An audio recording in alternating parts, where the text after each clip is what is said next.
नहीं भाई, उसने जवाब दिया। मुझे कम से कम 2 घंटे नाली में औंधे मुंह लेटना पड़ा था। जब अचानक फायरिंग शुरू हो गई तो एक गाड़ी तेजी से घूमकर ग्राउंड में दाखिल होती दिखाई दी।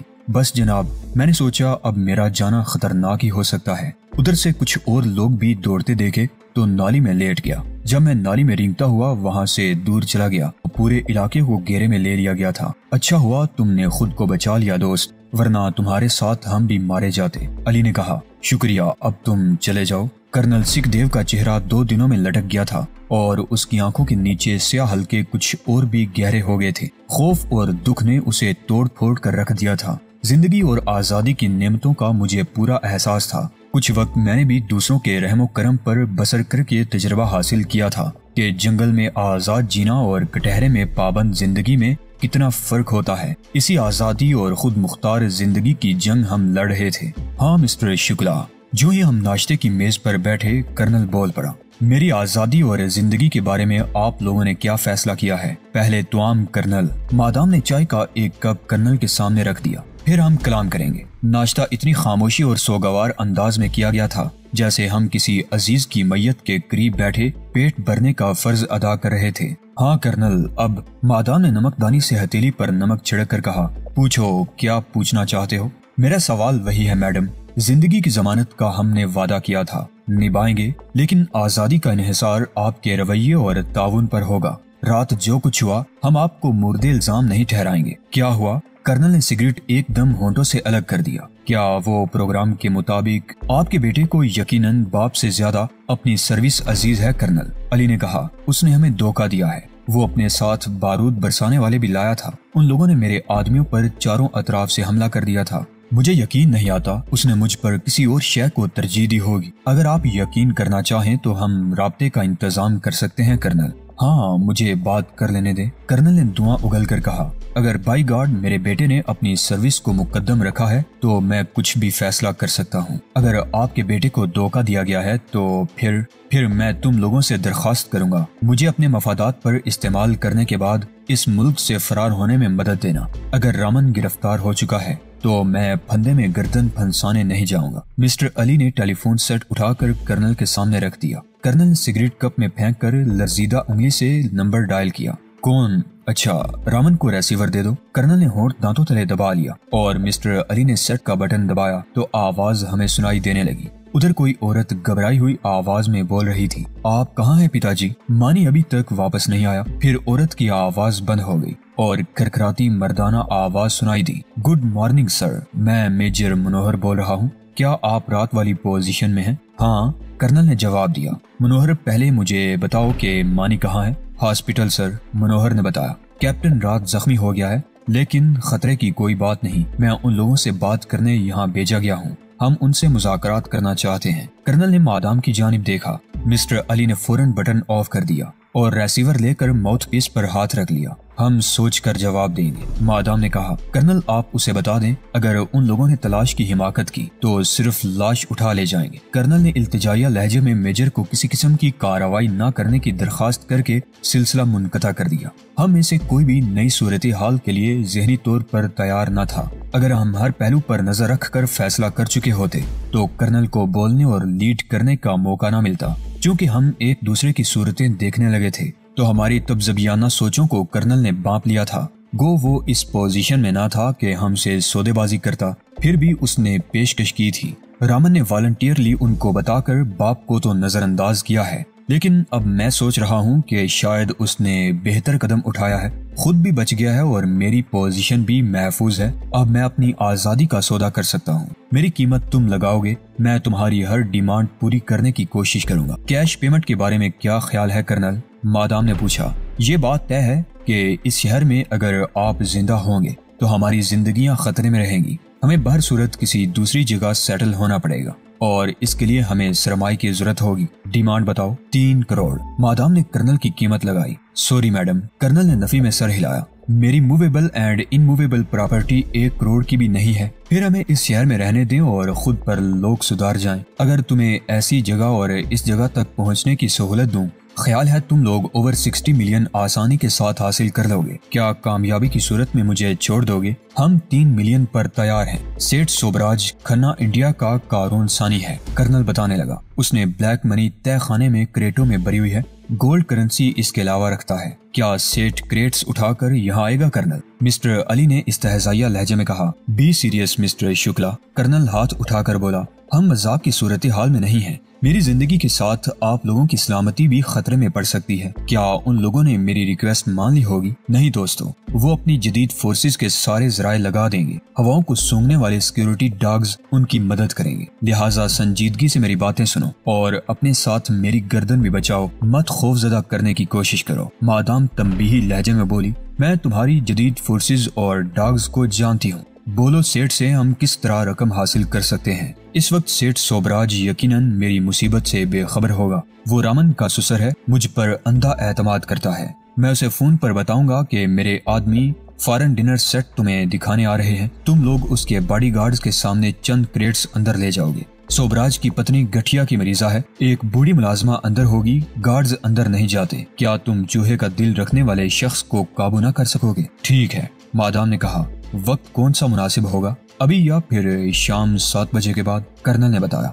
वो 10 बजे फैक्ट्री के लिए रवाना हो जाता है। चलिए राब्ता मिलाइए, मिस्टर अली ने कहा। मैं और वो मेरा नाम लेते लेते रह गया। हाँ, लड़का तेज है, कर्नल ने मेरी जानिब देख कर कहा। हाथ और जहन बेहतर इस्तेमाल करता है। उसने राब्ता मिलाकर सेठ से वो सब कुछ कह दिया था जो हमारी कामयाबी के लिए जरूरी था। कर्नल ने हमें क्लोज फ्रेंड्स कहा था और सेठ को खातिर मदारत की तलकीन भी की थी। कर्नल के पास जिमी रह गई थी। हम दूसरे कमरे में जमा हुए। मादाम सोबान बड़ी ही बासलाहियत और ज़हीन खातून थी, जबकि अली उसका मजबूत बाजू था। सोचती मादाम थी और अमल उसका खामिद करता। इस तरह वो मुकम्मल जोड़ी थी। देखो अली, मादाम ने कहा, हर अमल के साथ 1 से 5% नाकामी के इम्कानात होते हैं। ऐन आखिरी सानिये में जीती हुई बाजी हार में बदल जाती है। बिलफर्ज सेठ किसी काम से महज खैरियत पूछने अपनी बेटी को फोन करता है और कर्नल के टेलीफोन का तज़किरा कर बैठता है, तो फिर जो कुछ तुम्हारे साथ हो सकता है तुम जानते हो। लिहाजा इधर कर्नल की बाग मैं संभाल रखूंगी।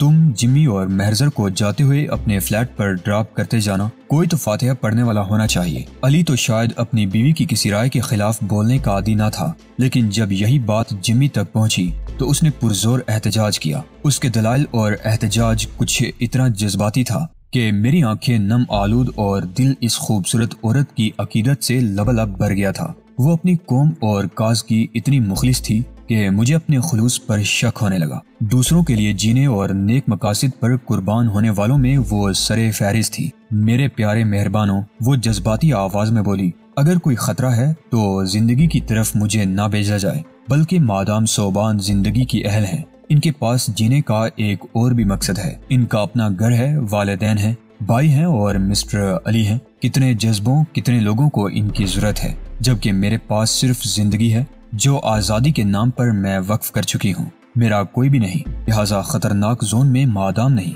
बल्कि मैं रहूंगी। अच्छे लोगों, मादाम ने आंसू हाथ की पुश्त पर रोककर जुर्जराती आवाज में कहा, इंसाफ करो, क्या इतनी अच्छी, इतनी प्यारी लड़की को अभी कौम और इंसानियत के लिए जिंदा नहीं रहना चाहिए? कोई खतरा नहीं जिम्मी, अली ने उसका शाना थपथपाया। ये तो महज एक मफरूजा है, एहतियात है। फिर हम सब एक ही राह और एक ही मकसद के लिए वक्फ हैं, एक जितने कीमती हैं। सोबान के पास जज्बों के अलावा तजुर्बा भी है, इसलिए इसे यहाँ रहना चाहिए। बसद मुश्किल बल्कि हुक्मन उसे जाने पर राजी किया गया था। अली ने हथकड़ी उठाई तो कर्नल ने चुपचाप हाथ आगे बढ़ा दिए। नहीं सर, अली ने माजरत खाहाना लहजे में कहा। मजबूरी है सर, हाथ पीछे कीजिए, मुझे कोई एतराज नहीं। कर्नल बोला, लेकिन मैं पहले ही डिप्रेशन में मुब्तला हूँ, सिगरेट कैसे पी सकूंगा? मेरी साथी की खूबसूरत उंगलियां ये खिदमत सरअंजाम देंगी सर। कर्नल के हाथ मुकफल करके जब हम रवाना होने लगे, कर्नल ने इल्तजा की थी, मैं ड्रिंक की शदीद जरूरत महसूस कर रहा हूँ। मुझे मालूम है अभी कुछ वक्त मुझे यहाँ रहना होगा। वापसी पर विस्की ले आना प्लीज,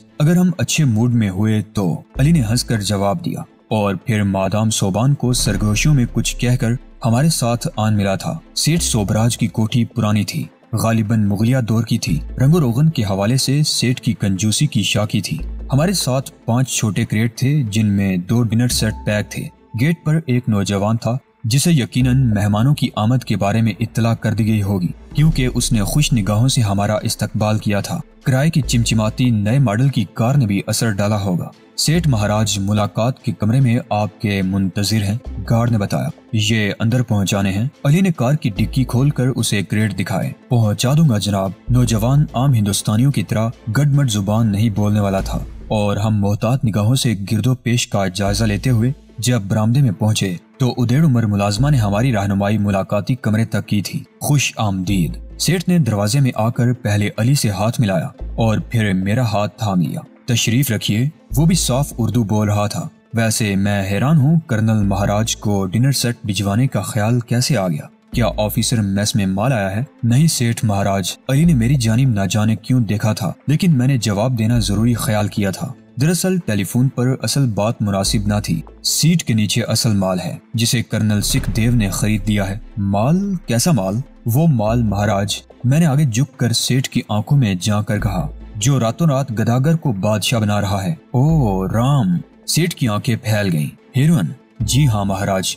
मैंने गर्दन असबात में हिलाई। कर्नल के हुक्म और ख्वाहिश के मुताबिक माल चंद रोज आपके तहखाने में रहेगा। मैं सेवक हूँ उनका। सेठ की चुंदियाई आंखों में खुशी की चमक नुमाया थी। माल बिल्कुल महफूज रहेगा। हमारे सामने रखवा दीजिए महाराज। अली ने लजाजत से कहा। हमें कर्नल साहिब को जाकर ओके रिपोर्ट देनी है। दो आदमी क्रेट रख कर चुपचाप वापस चले गए तो सेठ ने उठकर देखा, फिर हर क्रेट पर सील मुहर देखकर वापस आकर बैठ गया। कर्नल साहिब ने अपनी मौजूदगी में क्रेट सील किए हैं। अली ने बताया। क्या तहखाने तक हम मदद करें? वहाँ एक शख्स मेरे साथ चले। सेठ उठा तो मैंने अली की मदद से तमाम पैकेट बाहों में भर लिए। अकबी दरवाजे से निकलकर सेठ ने अतराफ का जायजा लिया, फिर 4 सीढ़ियां उतरकर एक आहनी शटर ऊपर उठाया। सामने भी लोहे का दरवाजा था। तहखाने की 10 सीढ़ियां थी और तहखाना पूरी इमारत के नीचे फैला हुआ था। सेठ ने ट्यूब रोशन की तो हैरत से मेरा मुंह खुल गया। तहखाने में बेशुमार इंजन, स्पेयर पार्ट्स, गैर मुल्की कपड़े के थान और दीगर ममनुआ बोर का असलिहा ढेर लगा हुआ था।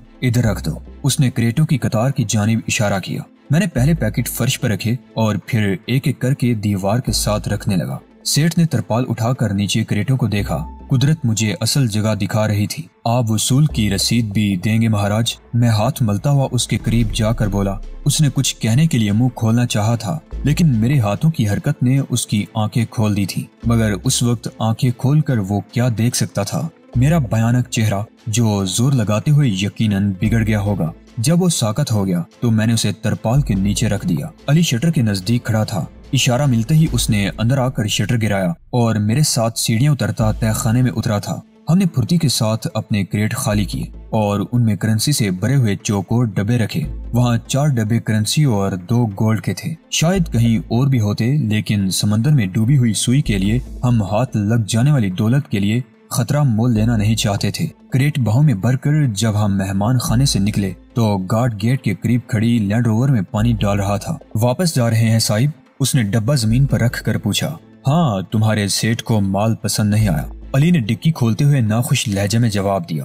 आप शायद नए हैं जनाब, गार्ड बोला, वरना जहमत ना करते। कोई बात नहीं दोस्त, मैंने कहा, हमारा पेशा ऐसे लोगों का आदी है। अली ने ड्राइविंग सीट पर बैठकर इंजन स्टार्ट किया और बैक में ही गेट से बाहर ले गया। अल्लाह के फजल से पहला मरहला तो कामयाब रहा है। अली ने टर्न लेते हुए कहा, अगर हम महफूज करने में भी कामयाब हो गए तो इस सरमाए से मैं एटम बम भी खरीद सकता हूँ। मैं लोथर का सारा स्टॉक खरीद लूंगा। जिंदाबाद colonel Sikhdev, thank you very much. हमारे बहुत से मसाइल हल हो जाएंगे। एहतियातन हमने तमाम पैकेट महरजर और जिमी के हवाले किए और वहाँ से मादाम सोबान से राब्ता मिलाया। जब उसने क्लियरेंस दी तो हमने मार्केट से कर्नल के लिए विस्की की 2 बोतलें खरीदी। कार वापस की और टैक्सी के जरिए वहाँ पहुँचे। कर्नल चूंकि बेडरूम में था, इसलिए अली ने मादाम सोबान को कामयाबी की खबर देकर मुबारकबाद में शायद सोबान के खूबसूरत होंठों का इनाम वसूल किया था। मैं बाथरूम में चला गया। फिर हम चेहरे से खुशी की रोशनी बुझाकर कर्नल के बेडरूम में दाखिल हुए थे।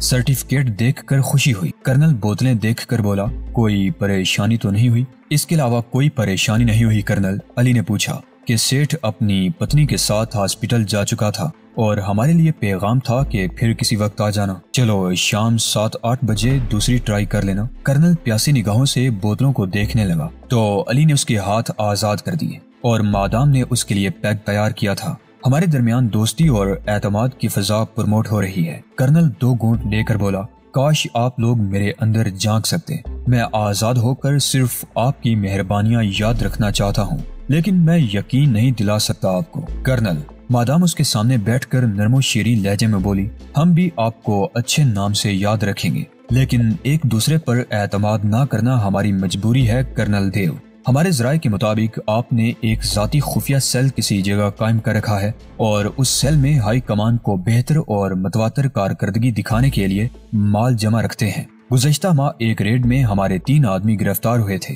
वो किसी भी जगह नहीं है। क्या आप उनको वापस कर सकते हैं? उनमें एक बैंगी आंखों वाली लड़की भी थी। कर्नल ने खाली गिलास वापस देते हुए पूछा, एक पैग और प्लीज। मादाम ने उठकर बड़े थर्मास से बर्फ के टुकड़े गिलास में डाले। हाँ कर्नल। मादाम ने शराब की बोतल उठाई। उनमें मेरा मुंह बोला, बाई भी है। ठीक है मदिया। कर्नल तरंग में आने लगा। मुझे साथ ले चलो और अपने बंदे निकाल आना। ये मुमकिन नहीं सर। मादाम ने गिलास उसको दे दिया। हम आपको खुली सड़कों पर ले जाने का रिस्क नहीं ले सकते। मैं भी खुफिया सेल की बताई का रिस्क नहीं ले सकता मैडम मदिया। कर्नल ने चुस्की लेकर जवाब दिया। उस सेल में कम से कम 50 दहशतगर्द बंद हैं। उनमें कश्मीर का मारूफ गुरेला कमांडर यूसुफ जरगर भी है। वो मेरे प्रमोशन की सनद है मादाम। मैं नाम दूंगी कर्नल। मादाम होले होले उसे मनाने लगी। आप वो नाम लिख कर नीचे अपने दस्तखत कर दें। मुहाफिज सिर्फ वही 3 आदमी हमारे हवाले करेंगे। कौन जाएगा? कर्नल ने हलक में गिलास उंडेल दिया। ये दोनों। मादाम सोबान ने हमारी तरफ इशारा किया। हमें दूसरों से कोई गर्ज नहीं है कर्नल। एक शर्त मेरी भी है। कर्नल बोला, मैं पीना चाहता हूँ। मेरे पाँव बांधे ना जाएं। मादाम ने लम्हा भर सोचा और असबात में गर्दन हिलाने लगी। कर्नल ने सूबेदार इंचार्ज सेल के नाम अंग्रेजी में चिट्ठी लिखी और दस्तखत करके मादाम सोबान के हवाले कर दी। फिर मादाम ने कुरीद कर उससे जगह और रास्ता मालूम किया, क्योंकि कर्नल तीसरे पैक के बाद झूमने लगा था। ये बदमस्त हाथी कैसे संभालोगी सोबी? अली ने बाहर निकलकर कहा, वो हमारा कैदी है, उसे हमारी मर्जी पर चलना होगा। मैं उसके हाथ बांध दूंगा। नहीं अली, सोबान ने प्यार से कहा, मैं वादा कर चुकी हूँ। अब इस जोए शेर से हमें बहुत सा दूध हासिल करना है। तुम फिक्र न करो। मैं ऐसे हाथियों को सुधारने और चलाने की पूरी सलाहियत रखती हूँ। मैं अपने पास रिवॉल्वर रखूंगी। तुम जिद ना करो। जाओ, हमारे सामने अपने 3 आदमी नहीं अली। न जाने कितने और हमारे भाई जुल्म की चक्की में पिस रहे होंगे। सलीम, कबीर और आसिया को ले आना। बाकी अपने रास्तों पर चले जाएंगे। मंजिल और रास्ते को मद्देनजर रखकर अली ने रेंटे कार वालों से फोर्ड कार किराए पर हासिल की। हम जरूरी असलहे से पूरी तरह लैस थे। 5 बजे हमारी कार कच्चे रास्ते में हिचकोले खाती जंगल की पट्टी उबूर करके मंजिल मकसूद पर पहुंची थी। वो गालिबन किसी अंग्रेज ऑफिसर की शिकारगाह थी या मतरूक फॉरेस्ट रेस्ट हाउस। पुरानी इमारत को पत्थरों से मुरम्मत किया गया था। पत्थरों की ही फसील थी जिसके गेट पर ममनुआ लिखा हुआ था। ऐसा ही बोर्ड हमने बरसाती नाले के किनारे भी देखा था।